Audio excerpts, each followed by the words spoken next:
Yeah, looks like both these zero link plugs are loose. Sure enough.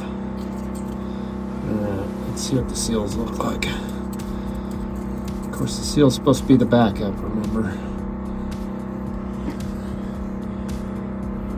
So they look like they've been changed.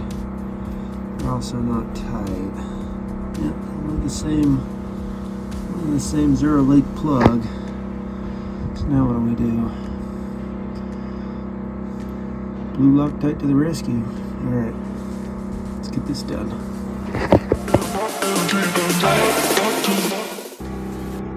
And looky there, the damn bar keeping the swivel from moving. The bolts broke off and the bar was laying down in here.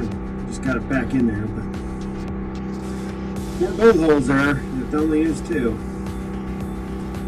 Not sure if that was an oversight or what, but I'm starting to think it needs 4 bolts.